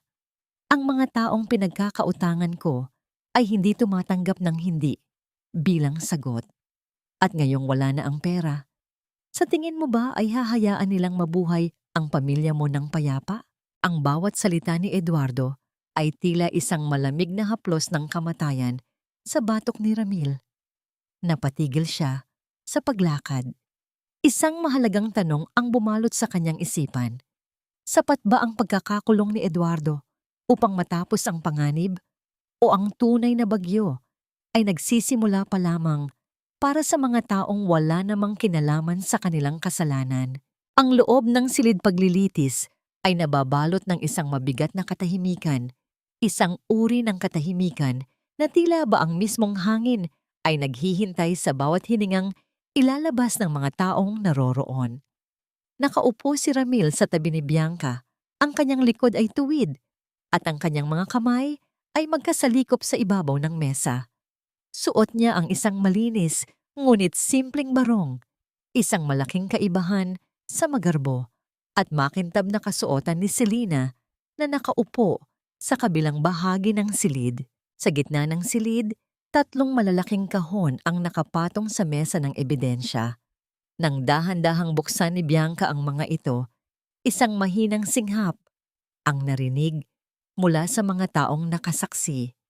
Hindi ginto o mamahaling hiyas ang laman ng mga kahon, kundi libo-libong maliliit at kupas na piraso ng papel. Your Honor, ang simula ni Bianca, ang kanyang boses ay malinaw at puno ng awtoridad na umaalingaw-ngaw sa 4 na sulok ng husgado. Ang nakikita ninyo ay hindi lamang mga basura. Ito ay ang 5,800 at 40 piraso ng resibo ng loto na tinayaan ng aking kliyente sa loob ng 16 na taon. Bawat isa sa mga ito ay may iisang kombinasyon ng mga numero, ang petsa ng kanilang kasal at ang mga kaarawan ng kanilang mga anak. Tumayo ang abogado ni Selena, isang lalaking may mapanghamong tingin. Your Honor, mawalang galang na. Ngunit ang mga piraso ng papel na ito ay madaling makuha o maaring pekein. Wala itong direktang koneksyon sa napanalunang tiket. Hindi natinag si Bianca. Kumuha siya ng isang bungkos mula sa unang kahon at dahan-dahang lumapit sa upuan ng hukom. Ang tunog ng kanyang mga hakbang sa makinis na sahig ay tila tumitibok sa pandinig ni Selena. Hindi lang po mga numero ang nakasulat dito, Your Honor, patuloy ni Bianca. Sa likod ng halos bawat resibo, may mga mensaheng isinulat si Sir Ramil, mga panalangin para sa kanyang pamilya. Iniabot ni Bianca ang isang partikular na resibo sa hukom. Ito ay kulay kape na sa sobrang luma at ang mga gilid nito ay tila malapit ng mapunit. Inayos ng hukom ang kanyang salamin at binasa ang nakasulat sa likod. Ang matigas na ekspresyon sa mukha ng hukom ay biglang lumambot. Ang kanyang mga mata ay dahan-dahang lumingon kay Ramil, pagkatapos ay kay Selena na ngayon ay hindi na mapakali sa kanyang upuan. Sa likod ng resibong yun, na may petsang 10 taon na ang nakalilipas, ay may nakasulat na maikling pangungusap gamit ang lumang tinta. Panginoon, sana ay gumaling na ang lagnat ni Selena. Kahit wag niyo na po akong ipanalalo, basta maging maayos lang ang asawa ko. Isang mahinang bulungan ang kumalat sa loob ng silid. Ang mga mamamahayag na naroroon ay mabilis na nagsisulat sa kanilang mga notebook. Ang bawat resibong binabasa ng hukom ay tila isang pahina sa kasaysayan ng katapatan ni Ramil. May mga resibong para sa gatas ng bata, para sa matrikula, at para sa pangarap nilang magkaroon ng sariling bubong. Ang bawat papel ay isang saksi sa 16 na taon ng pagmamahal na itinapon lamang ni Selena sa putikan. Sinunggaling! Ang biglang pagsigaw ni Selena na bumasag sa kaayusan ng korte. Tumayo siya.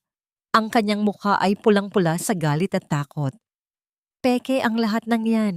Ninakaw niya ang mga resibong yan o kaya ay ipinagawa niya sa mga kakilala niya. Akin ang perang iyon. Ako ang asawa. Ako ang kumuha ng tiket. Pinukpok ng hukom ang kanyang gavel sa mesa. Ang malakas na tunog nito ay tila isang babala sa nagwawalang babae. Magsiupo ang lahat. Ginang Selena Villarreal, manahimik kayo o ipapaalis ko kayo sa silid na ito. Nakahinga ng malalim si Ramil. Tiningnan niya si Selena, hindi nang may puot, kundi nang may matinding pait. Nakita niya ang babaeng minahal niya nang higit sa kanyang sarili, na ngayon ay nagmumukhang isang desperadong estranghero sa harap ng maraming tao.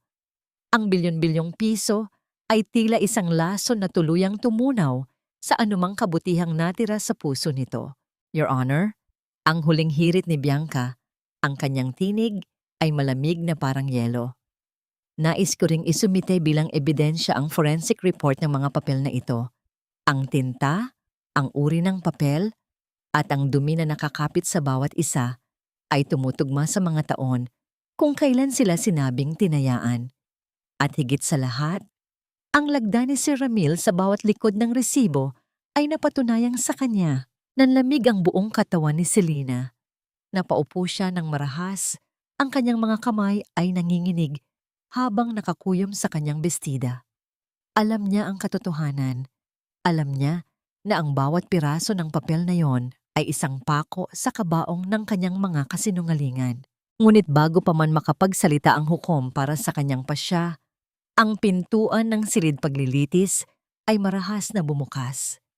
Isang lalaking nakasuot ng barong ang nagmamadaling pumasok at lumapit sa abogado ni Selena.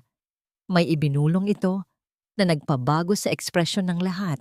Your Honor, ang nakanginginig na boses ng abogado ni Selena ang pumutol sa tensyon. Mayroon po kaming bagong impormasyon. Isang testamento na nagsasabing ang lahat ng karapatan sa winning ticket ay inilipat na sa isang offshore account bago pa man isampa ang kasong ito. Sa madaling salita, wala na ang pera sa Pilipinas. Isang malakas na ingay ng pagkagulat ang bumalot sa buong husgado. Napatayo si Ramil.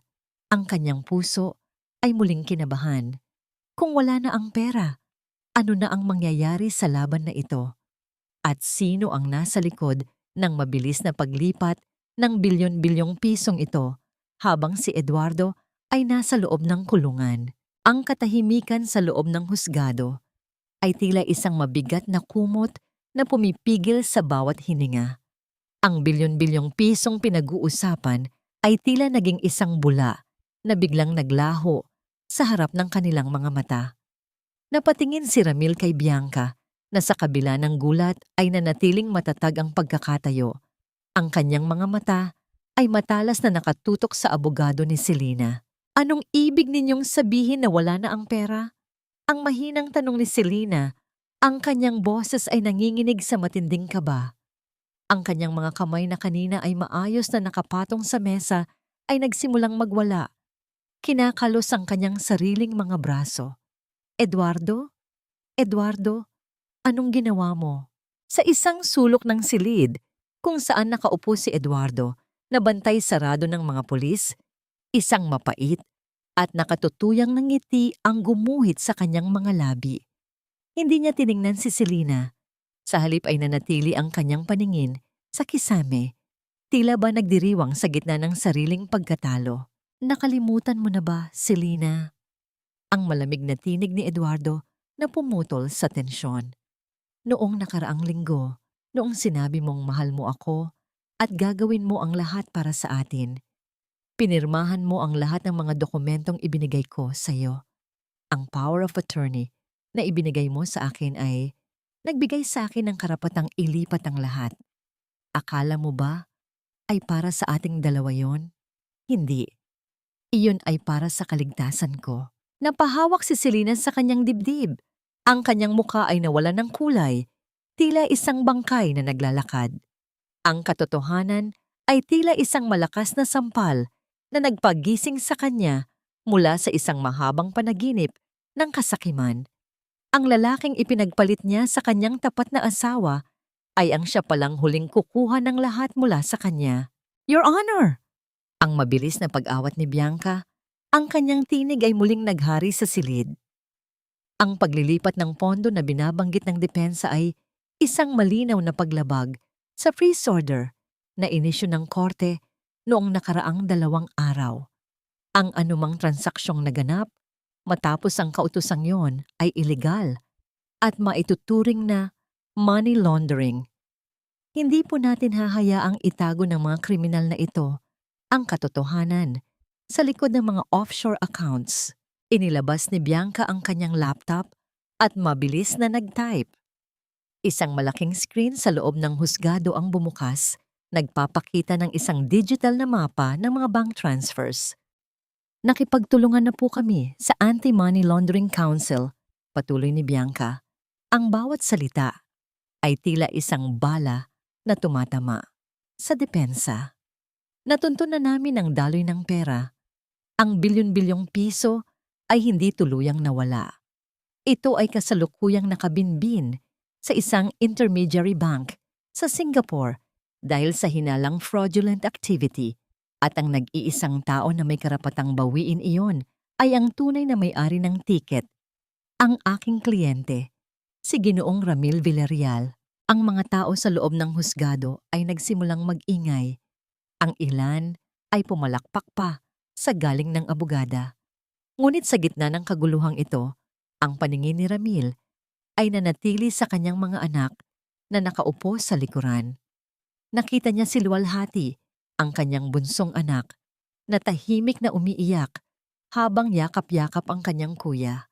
Ang mga bata ay pagod na sa gulo, sa kahihiyan, at sa pagkakawatak-watak ng kanilang pamilya. Tumayo ang hukom. Ang kanyang mukha ay nagpapakita ng isang pinal na desisyon. Dahil sa mga ebidensyang iprinisinta, ang korteng ito ay naglalabas ng pinal na hatol. Kinikilala ng batas na si Ginoong Ramil Villarreal ang kaisa-isang tunay na may-ari ng winning ticket. Inaatasan ng Bureau of Treasury at ang ahensya ng loto na makipagtulungan upang maibalik ang pondo sa pangalan ng nag-iisang may-ari. At tungkol naman kay Ginang Selena Villarreal at Ginoong Eduardo Montemayor, pagpapatuloy ng hukom, ang boses ay tila isang hatol mula sa langit. Kayo ay nahaharap sa mga kasong falsification of public documents, fraud, at money laundering Wala kayong karapatan sa anumang bahagi ng perang ito. Dalhin na ang mga nasasakdal sa kanilang mga piitan. Isang malakas na hiyaw ang kukumawala kay Selena. Sumubsob siya sa sahig, pilit na inaabot ang paanan ni Ramil. Ramil, patawarin mo ako. Nagkamali ako. Para sa mga bata, Ramil, huwag mo akong ipakulong. Hindi kumilos si Ramil. Tiningnan niya ang babaeng 16 na taon niyang minahal, ngunit wala na siyang naramdamang kahit anong kirot o pag-ibig. Ang natitira na lamang ay ang malalim na pagkapagod. Dahan-dahan siyang tumalikod at naglakad patungo sa kanyang mga anak. Binuhat niya si Luwalhati at niyakap ng mahigpit ang kanyang panganay.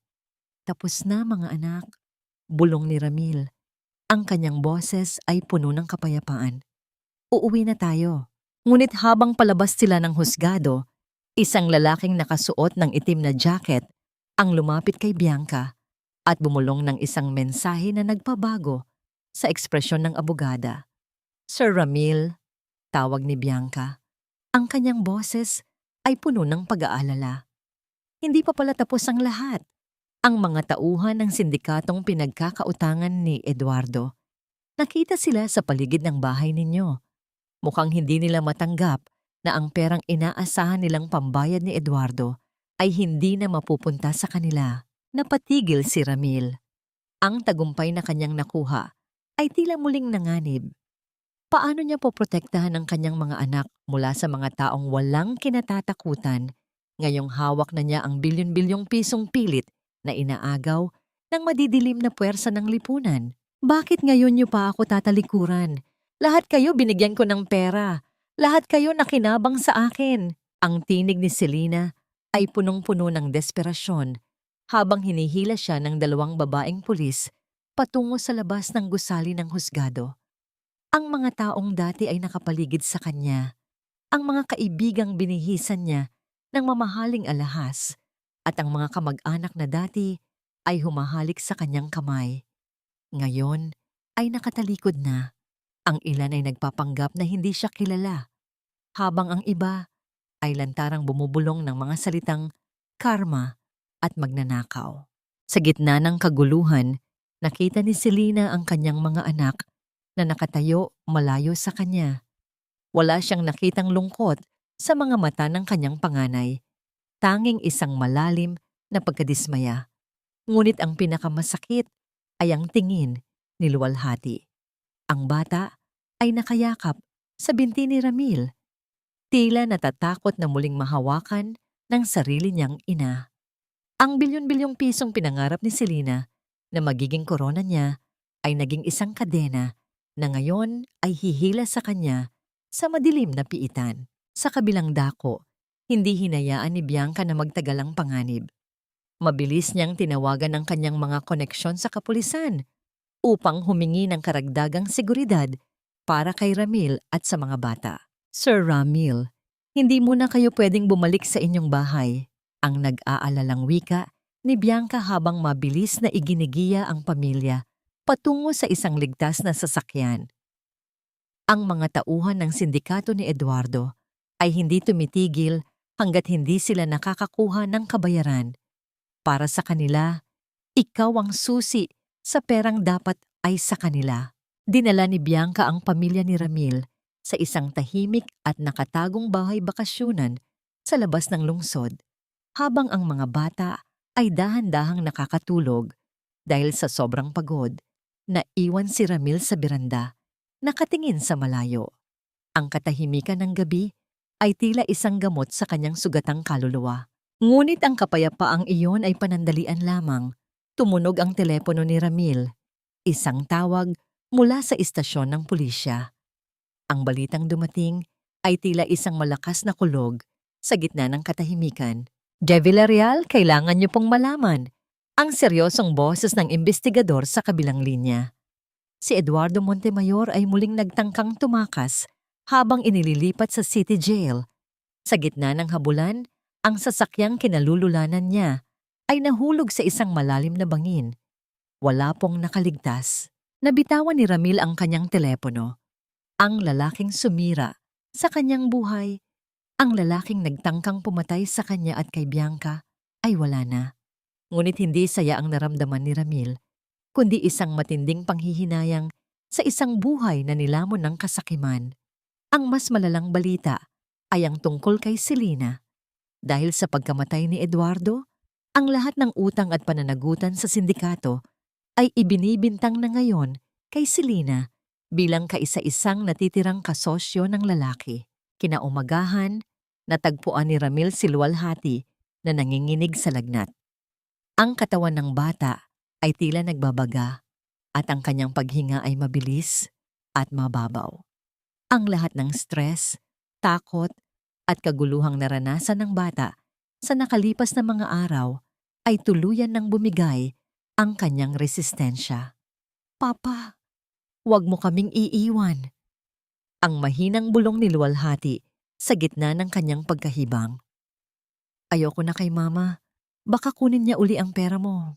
Niyakap ni Ramil ang kanyang anak nang mahigpit. Ang kanyang mga luha ay pumatak sa noo ng bata. Sa gitna ng bilyon-bilyong pisong nasa kanyang pangalan, naramdaman ni Ramil na wala itong saysay kung mawawala naman ang nag-iisang kayamanan na tunay na mahalaga sa kanya. Hindi kita iiwan, anak. Hinding-hindi. Ang panata ni Ramil. Sa gitna ng krisis na ito, isang hindi inaasahang bisita ang dumating sa pintuan ng kanilang tinitirhan. Isang matandang babae na may dalang mga sariwang prutas at isang maliit na rebulto. Ito ang ina ni Bianca na dinala ang isang mensahe mula sa kanyang anak. Ngunit may kasama ang matandang babae, isang taong matagal nang hindi nakikita ni Ramil, isang taong may hawak ng huling piraso ng katotohanan tungkol sa nakaraan ni Selena na maaring maging susi upang tuluyang matapos ang banta ng sindikato. Sino ang taong ito na muling nagpakita sa gitna ng bagyo? At sapat ba ang yaman ni Ramil upang iligtas ang kanyang anak mula sa sakit na dulot ng trauma? O mayroon pang sakripisyong hihilingin ng tadhana bago nila makamit ang tunay na kapayapaan? Dahan-dahang idinilat ni Ramil ang kanyang mga mata habang ang sikat ng araw ay sumisilip sa bintana ng silid ni Luwalhati. Ang amoy ng alkohol at gamot ay nanunuot sa paligid, ngunit ang mas mahalaga sa kanya ay ang marahang paghinga ng kanyang anak. Wala na ang nagbabagang lagnat. Ang pawis sa noo ng bata ay malamig na. Isang senyales na lumipas na ang pinakamahirap na bahagi ng sakit. Salamat sa Diyos, bulong ni Ramil. Habang hinahaplos ang malambot na buhok ng anak, bumukas ang pinto at pumasok si Bianca. Kasunod ang matandang babaeng dumating kagabi. Si Aling Maribel, ang nakatatandang kapatid ni Selena na matagal nang itinakwil ng asawa ni Ramil dahil sa pagiging mahirap nito. Si Aling Maribel ang nakakaalam sa madidilim na lihim ni Selena bago pa man ito makilala ni Ramil. Sir Ramil, may dala si Aling Maribel na mga dokumento. Wika ni Bianca, ang kanyang tinig ay puno ng seryosong tono. Ito ang mga sulat ni Eduardo kay Selena noong bago pa kayo ikasal. Ipinapakita rito na noon pa man, balak na nilang gamitin ka para magkaroon ng legal na pagkakakilanlan si Eduardo sa mga ilegal niyang negosyo. Ginamit ka lang nila mula pa noong simula. Napahawak si Ramil sa gilid ng kama.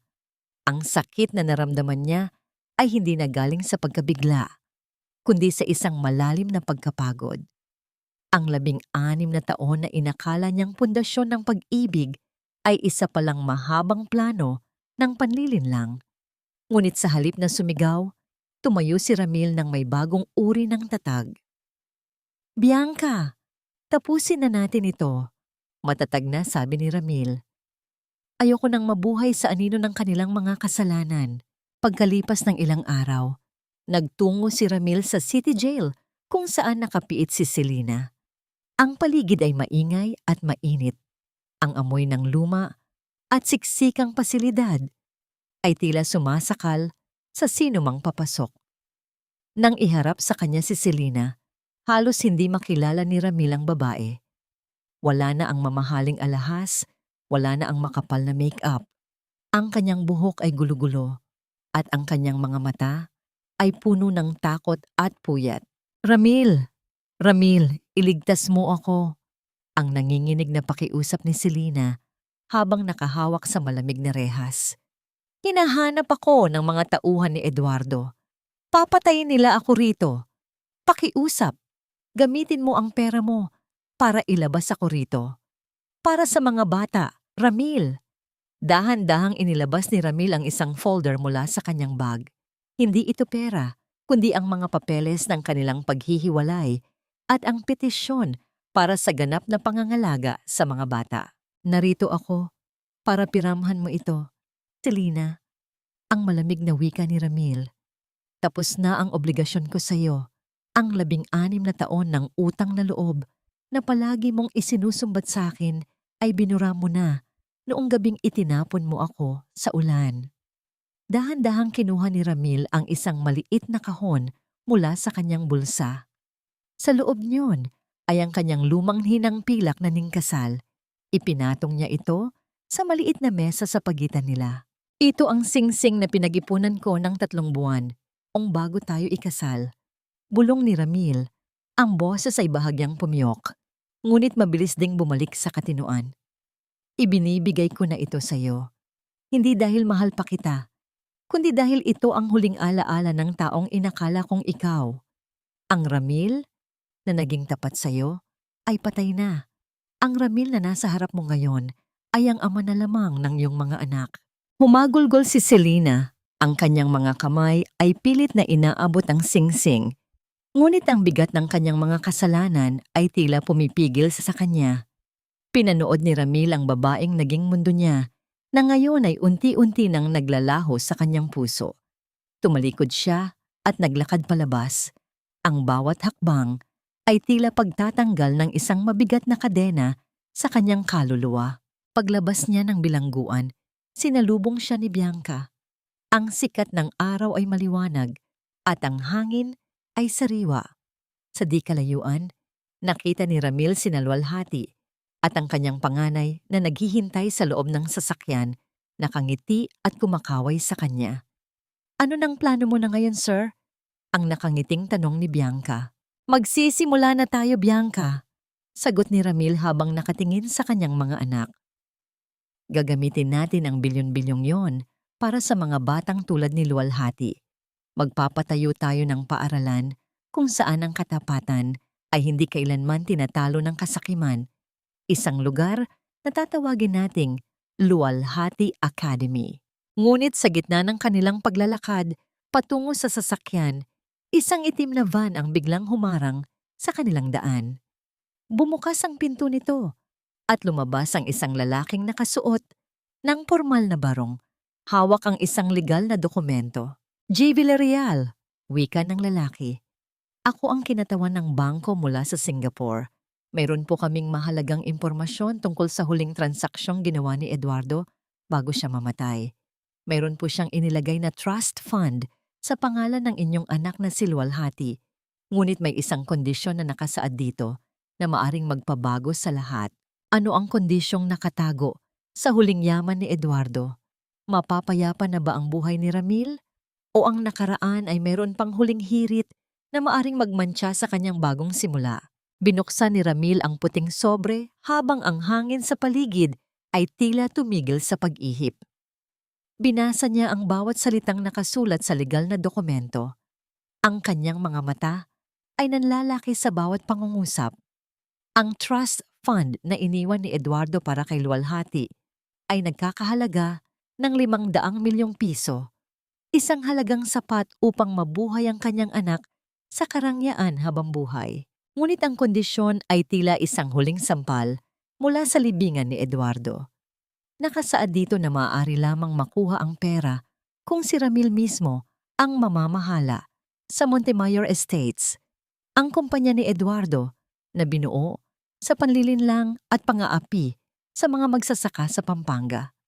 Gusto ni Eduardo na linisin ni Ramil ang kanyang pangalan na ang isang tapat na guro ang maging mukha ng kanyang madungis na nakaraan.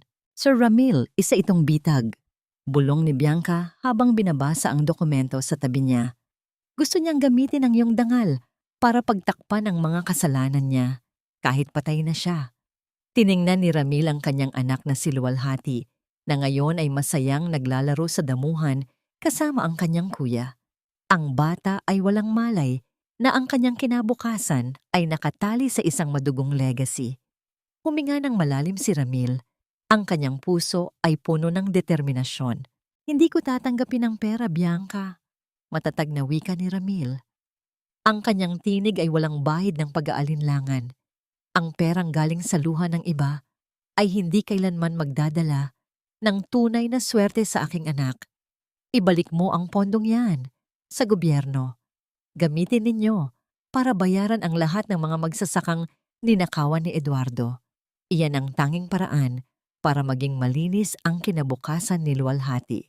Nagulat ang kinatawan ng bangko, ngunit isang matamis na ngiti ang sumilay sa mga labi ni Bianca. Ito ang Ramil na kanyang hinangaan, ang taong hindi nasisilaw ng bilyon-bilyon dahil alam niya ang tunay na halaga ng bawat sentimo. Lumipas ang 6 na buwan, ang sikat ng araw ay masayang sumasayaw sa mga bagong pinturang pader ng Luwalhati Academy. Hindi ito isang paaralan para sa mga mayayaman, kundi isang kanlungan para sa mga batang lansangan at mga anak ng mga magsasaka. Sa harap ng gusali, isang estatwa ng isang guro na may hawak na libro ang nakatayo, isang simbolo ng dangal at katapatan. Naglalakad si Ramil sa hallway. Suot ang kanyang paboritong barong na ngayon ay hindi na kupas, kundi bago at kagalang-galang.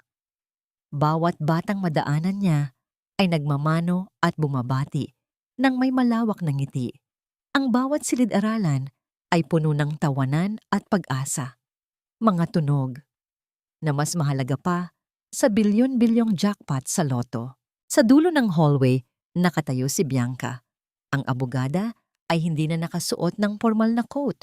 Suot niya ang isang simpleng bestida na nagpapakita ng kanyang malambot na katauhan. Lumapit si Ramil sa kanya at sa isang bihirang pagkakataon, ang katahimikan sa pagitan nila ay hindi puno ng tensyon, kundi ng isang malalim na pag-unawa. Tapos na ang unang araw ng klase, sir. Nakangiting wika ni Bianca. Salamat sa lahat, Bianca. Sagot ni Ramil. Dahan-dahang hinawakan ni Ramil ang kamay ni Bianca. Isang banayad at magalang na hawak na nagpapahayag ng higit pa sa pasasalamat. Naramdaman ni Bianca ang init ng palad ng guro. Isang init na nagpaparamdam sa kanya na sa wakas, ang dalawang sugatang kaluluwa ay nakatagpo na ng kanilang kapayapaan. Para sa kinabukasan, Ramil, bulong ni Bianca na sa unang pagkakataon ay hindi na tinawag na sir ang guro. Tumingin si Ramil sa malayo kung saan tanawang asul na langit. Naalala niya ang gabi ng ulan, ang gabi ng pagtataksil, at ang 16 na taon ng kanyang pagtitiis. Ang lahat ng iyon ay bahagi na lamang ng isang masamang panaginip na pinalitan ng isang magandang umaga. Ang katotohanan ay tila isang malakas na ilog. Maaari itong harangan o iligaw, ngunit sa huli, lagi itong makakahanap ng daan patungo sa dagat ng katarungan. Sa isang madilim na selda sa kabilang panig ng lungsod, nakaupo si Selena, mag-isa, at nakatitig sa malamig na pader. Ang tanging naririnig niya ay ang tunog ng pagtulo ng tubig mula sa kisame. Bawat patak ay tila nagpapaalala sa kanya ng bawat pisong kanyang hiningi kapalit ng kanyang kaluluwa. Wala siyang pera, wala siyang pamilya, at wala siyang bukas. Ngunit sa Luwalhati Academy, ang hapon ay puno ng liwanag. Hawak-hawak ni Ramil ang kamay ni Bianca habang pinapanood nilang lumulubog ang araw. Ang bilyon-bilyong jackpot ay naglaho na sa mga gusali at scholarships, ngunit ang kayamanang nasa loob ng kanyang puso ay mananatiling buo habang buhay. Dahil sa dulo ng bawat laban, ang katapatan pa rin ang nag-iisang premyo na hindi kailanman mababawasan ng panahon. Nakaupo si Ramil sa ilalim ng malabay na puno ng narra sa gitna ng hardin ng Luwalhati Academy. Sa kanyang kandungan ay nakapatong ang isang lumang album ng mga larawan. Ang ihip ng hangin ay banayad, May dalang halimuyak ng mga sariwang bulaklak at ang malayo, ngunit masayang ingay ng mga batang naglalaro sa palaruan. Lumipas na ang 5 taon mula nang ang kanyang pangalan ay naging headline sa bawat pahayagan sa bansa. Ngunit para kay Ramil, tila isang habambuhay na ang nagdaan. Dahan-dahan niyang hinaplos ang isang larawan kung saan kasama niya ang kanyang 2 anak at si Bianca sa harap ng unang gusali ng paaralan. Ang mga ngiti sa kanilang mga mukha ay tunay at walang bahid ng takot. Ang bilyon-bilyong jackpot na dati ay naging mitya ng kanyang kamatayan, ay naging binhi ng libu-libong pangarap para sa mga batang hindi na kailangang dumanas ng hirap na kanyang naranasan. Naramdaman niya ang isang mainit na haplos sa kanyang balikat. Si Bianca yon, suot ang kanyang mapayapang ngiti. Sa kanyang daliri ay kumikinang ang isang simpleng gintong singsing, isang simbolo ng kanilang bagong panimula na binuo sa pundasyon ng respeto at tunay na pagmamahal. Iniisip mo na naman ang nakaraan, Ramil? Ang malambing na tanong ni Bianca habang tumatabi sa kanya sa upuang kahoy. Hindi na nang may pait, Bianca, sagot ni Ramil habang inilalagay ang kanyang kamay sa ibabaw ng kamay ng asawa. Iniisip ko lang kung gaano kalayo na ang ating narating, kung paanong ang isang pirasong papel ay nagturo sa akin na ang tunay na kayamanan ay hindi nahahawakan, kundi nararamdaman. Sa kabilang dako ng bayan, sa isang maliit at tahimik na bahagi ng sementeryo, isang babaeng may simpleng suot ang naglalakad ng dahan-dahan. Si Selena iyon, na kamakailan lamang ay nakalaya matapos ang ilang taong pagkakakulong dahil sa maayos na pag-uugali at sa tulong na rin ng testimonya ni Ramil. Wala siyang dalang kahit ano, kundi isang bungkos ng ligaw na bulaklak. Hindi siya pumunta sa puntod ni Eduardo, kundi sa puntod ng ina ni Ramil upang humingi ng tawad na hindi niya kayang bigkasin sa harap ng kanyang asawa. Ang kanyang mga mata ay wala ng ningning ng kasakiman, tanging ang malalim na pagsisisi na mananatiling bahagi ng kanyang pagkatao habang buhay. Ang kwento ni Teacher Ramil ay hindi lamang tungkol sa isang swerteng nakuha sa loto. Ito ay isang paalala na sa mundong puno ng panlilinlang, ang katapatan ay isang sandata na maaring mabasag, ngunit kailanman ay hindi matatalo. Ang tunay na jackpot ay hindi ang bilyon-bilyong piso sa bangko, kundi ang kakayahang matulog sa gabi nang may malinis na konsensya at gumising sa umaga nang may mga taong tunay na nagmamahal sa iyo. Ang bawat bata sa Luwalhati Academy ay isang patunay na ang kabutihan ay isang pamana na hindi kailanman mauubos. At para kay Ramil, ang pinakamagandang premyo na kanyang nakuha ay ang makita ang kanyang mga anak na lumalaking may dangal, tapat sa kanilang kapwa, at may pusong marunong magmahal ng walang hinihinging kapalit. Dahil sa huli, ang katotohanan ay tila isang bituin sa gitna ng madilim na gabi. Maaring matakpan ng makapal na ulap, ngunit hinding-hindi mawawala ang liwanag nito para sa mga taong marunong maghintay sa pagsikat ng bagong umaga.